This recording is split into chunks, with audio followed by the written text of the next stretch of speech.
Hi there, welcome back to another video. So today I thought it would be a good idea to show you what I've been doing with the new shed. I think I have some old pictures and videos that I took through the duration of the shed build, and I'll just throw them in if I have them, and then obviously I'll show you the inside and the outside and what I've been doing around it for the animals. Currently this shed holds 6 animals, 6 individuals, being, how many species is it? 5 species, and that's pretty much what it's going to be holding for the duration of my use with it. And around the outside I have a couple more animals as well, so I'm going to be showing you the outside animals first in the pens that I've set up, and then we'll go inside and check that out. Okay, so the first thing you see is the mess. This is what happens when you build new things. You end up with a lot of mess and a lot of things to clean up, but I'm not chucking it away yet, because some of it I can probably still use, salvage, and turn into new things, which I have done for other things, which I'll show you.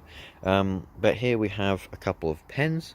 This one is spare. I'm not sure what I'm going to do with this one. I might fill it up with dirt and plant some things to feed the animals. I don't know yet. But in this one we have the tortoises, and then over there we have a turtle in a pond. Now here, if you excuse my shadow, this here's a 9-foot long by 7-foot wide enclosure. It's about 1.5 foot off the ground, so it stops the tortoises from climbing out, and it's sunk in a little as well, just to deter them from digging out. Now this is only a daytime thing. When it is sunny like this, it is a bit cloudy, so today I just put them out because it just warmed up a little bit more. But at night time and when it's too cold, they have an inside enclosure that's longer than this one. So yeah, this is actually made out of a couple of, I think 2 7-foot by 3-foot metal enclosures, which I actually kept my Boston Tegu in for a while. For a little while I stacked those 2 on top of each other and held them inside of the smaller shed. And now they're in larger enclosures. I just have them lying around, so I'm turning them into pens. So in here we have a couple of dying plants, plants dying back. I moved them over, hoping that they would sort of root, but it looks like they're sort of not making it. They might die back and grow back again, I don't know. But we've got a couple plants here, a couple weeds, different things, all tortoise friendly and all that. And they haven't really shown much interest, just to make do thing in case it rains. And down here, this is an elevated area with rocks and clay-based soil, which offers them more climbing space, helps them with their hip displacement problems. Down there we have a deep tunnel that's actually got a metal, I don't know if you can see that, it's a metal wire that's actually from an old chicken coop. It's a green metal, and then I put some carpet over the top and some tarp to keep the soil there, so it is movable but not super movable, so it will hold if someone was to accidentally stand on it, like me. And this actually goes back quite a ways, and that offers them a bit more of an escape. Loads more plants will be planted in here, some grasses, some other things, but we've got some stinging nettles slowly growing back here, and I would just mainly want to focus on just having weeds for these guys, a water dish for the outside, and then a food area where I normally chuck all their vegetation that they get from outside the pen. There they both are. These are my 2 marginated tortoises. Here is one of them. This is actually a male. He's actually just recently started humping everything, so that's him. And then the other one, which I'm not too sure on the gender or sex or whatever, I'm hoping it's a female, not a male, because that would be annoying. But yeah, they're still quite young, but that one's reached sexual maturity, I guess. He is going around humping everything, whether or not he actually can produce anything. And this one's not really interested in anything. In here we have a pond that I dug. Now actually this pond became a thing, same setup for the size. This pond actually became a thing because I needed the clay-based soil for my Boston Tegu enclosures, the underlayer, to allow them digging space. So I dug a pond, dug a hole. I was like, well, that could be a good pond. So I've got some tarp, laid all the tarp out. I actually dug it as like layers, as it's about 3 feet deep, and it's like shelf, so about a foot down there's a shelf, and then it goes lower. And in here, this is for my map turtle. I'm trying to see if I can see him. It's probably a bit chilly. I'm trying to acclimatize him as well. I do basically the same as the tortoises. I take him out, chuck him back into his inside pond, and then we have this for the daytime.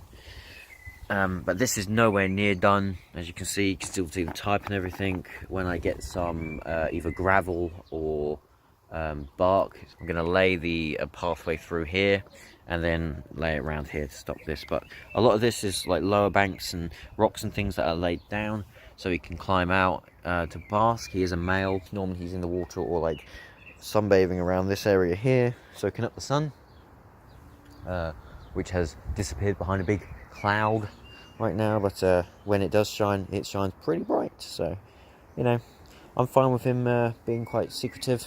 It's fine, I don't mind that. Alright, so we'll head inside and check out the shed. Okay, so entering the shed, we have a couple enclosures. Now the main premise of the shed was I wanted it to be more zoo-like than hobby-like, but I don't know really where it came, kind of in between the two, I guess, which I'm fine with. This is not finished. I still need to get a load of fake plants. I'm thinking large ferns and tall plants, you know, to go in those areas, and dotted around everywhere, and vines and stuff in between all the bamboo and different things like that, just to break some eye line. But first off, we'll go for electrics. All the electric outlets are here. It's hooked up to a box which actually runs outside underneath a concrete concrete foundation and pathway, which this shed actually lies on, and it goes all the way down. Heating wise, we have a big old radiator. It actually causes a bit of a problem because the humidity in here changes depending on whether it's on or off. At night time it's on, daytimes it's off, and sometimes it doesn't even need to come on in the night time depending on the temperature outside. It is Britain, it is cold and rainy, so it does change quite a bit. Doesn't stay one temperature. Have a little thingamajiggy here, and currently it's running 80 degrees Fahrenheit. That's the room temperature, and that's with the radiators off, and that's just going off of the heating for the animals, which is pretty damn good. We have a walkway down the middle. Now that is made out of scrap wood. When the people built the concrete, they have to use wood planks to keep it inside in a line, you know, for the pathing and everything. And once it's all settled, they come back and take it all up. I wanted to keep it, and you know, it's either they chuck it away or I keep it, and I kept it, and I turned it into this here, and that cage over there is made out of some of it as well. But this is a pathway. It's raised up a little bit, as you can see, and it basically just gives me a better look and access into these 4-foot tall enclosures from the outside. Now, enclosure on the right here is the tortoises' inside enclosure. This is where they spend the majority of their time during the nights and at winter.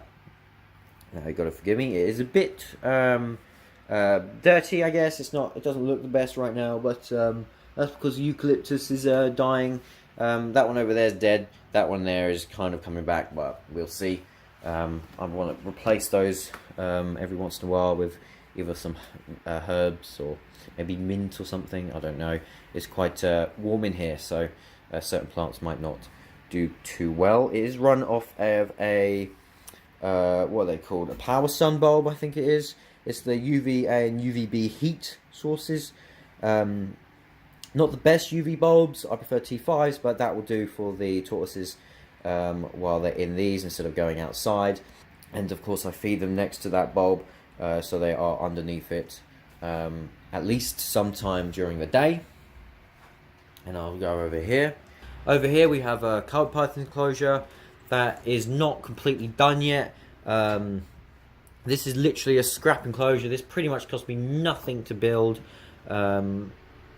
It's just all the scrap wood, some scrap nails, and some mouse and snake wire, which I think was the most expensive thing.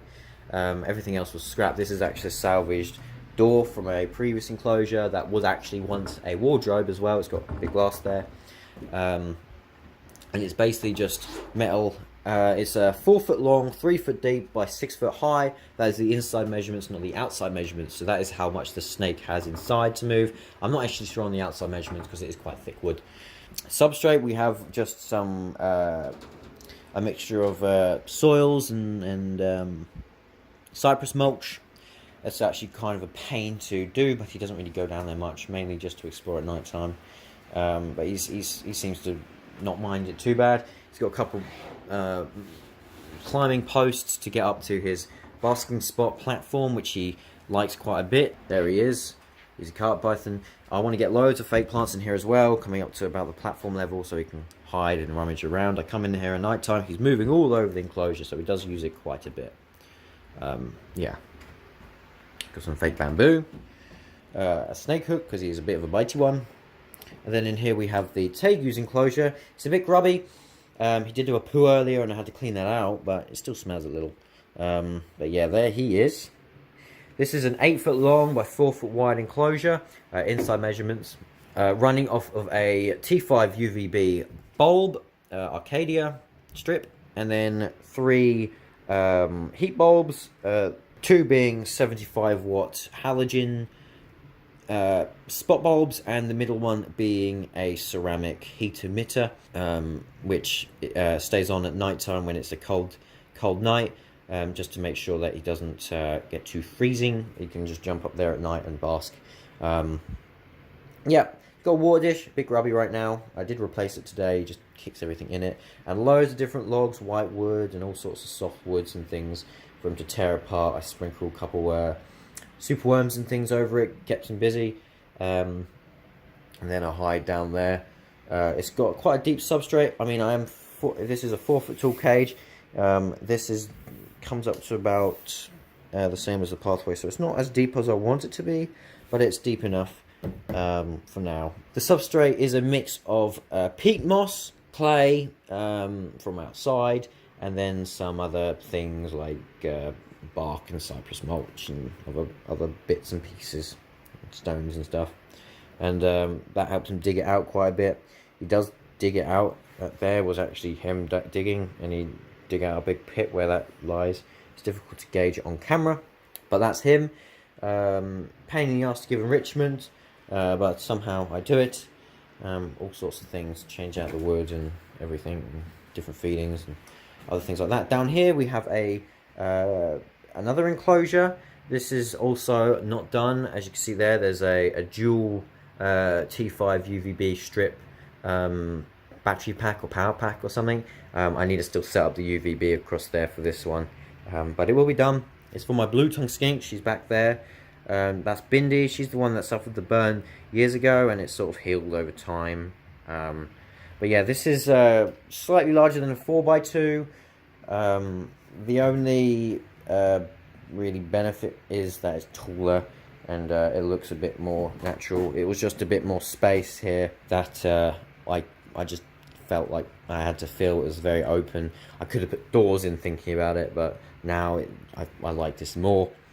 I need to put some more substrate in, and you know, all sorts of things like that. That's also got a 75 watt heat bulb there for her, and she seems to be doing pretty well in here. She doesn't mind it. It's a bit larger than the other one. She has a hide under this piece of wood here, because these woods are actually risen slightly, so she can actually squeeze under here and go in between here and hide. But I'm going to put something else probably there, like a tunnel or something. Yeah, like I said, it's temporary. And then I have this big old apple branch that I just tore off a wall, and it's housing some spiders. And I don't know if you can see that. Kind of see that. I don't know. There we are.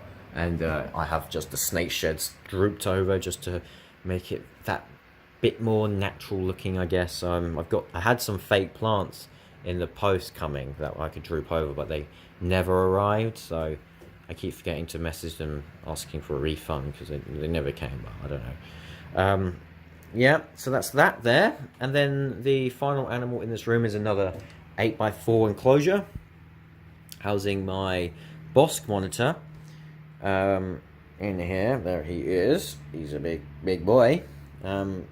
It's a pain in the ass to keep this humid, like I said, and I actually have a humidifier going during the day for him. He hasn't seemed to tore it apart yet, so that's fine, but I do have some big old pond tubing to attach to that and bring it down so he can't climb over it and wreck it. And in the coming weeks I'll set that up. But yeah, he's got another T5, 12%, and the same halogen setup, apart from he's got 100 watt heat spots instead of the 75 watt, which gives him that little extra kick of heat. His hides there and there, I don't want one over here because it does get a bit more chilly overnight sometimes, being a bit more damp and everything. So I want him mainly to stay over on this side for heat. And he goes down there to poo. That's his poop corner. I have to climb in there and clean it out every couple of days when he does a poo. And I've got some rotten wooden things in there as well for him, as well as the ground is actually sloped upwards and down like a hill to help him dig and stuff. Yeah, both these enclosures are bioactive. They do have, well, I say bioactive, they don't have any live plants. They would destroy them. But they do have isopods, some springtails, and there is an ant colony that pops in and picks up all the dead, uneaten roaches and all sorts of little things when they don't eat them. But yeah, that's him. That's my Bosk. He's doing fine. He had a big meal yesterday, so that's why he's sitting there basking. He's enjoying soaking up the humidity and the heat. And that bulb gets to around 130, a little bit over 130 during peaks of the day. Yeah. Oh, I hear someone digging. There he is digging, doing a natural behavior. Very cool. Very cool indeed. So yeah, that is really the room. It's running on the fan as well, just saying, just to circulate the air a bit more. Because if you don't, then the air rises and then doesn't do anything. We've got a spare rage edge here just in case this one packs in during the night sometime, and a Jurassic Park 3 Hasbro Dilophosaurus there, just because. There we go. And also just got some of this plasticky tarp stuff that's actually built.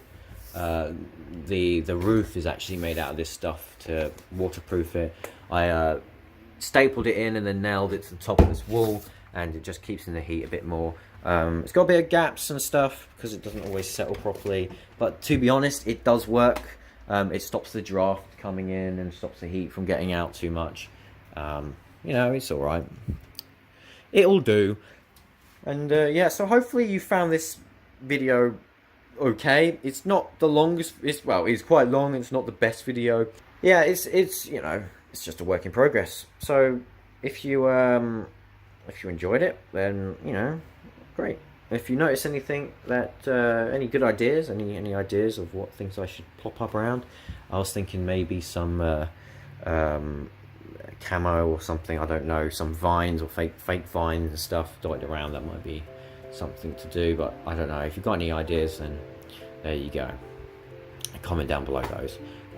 Yeah, hope you did enjoy, and I'll see you in another video sometime in the future. Yeah, bye guys.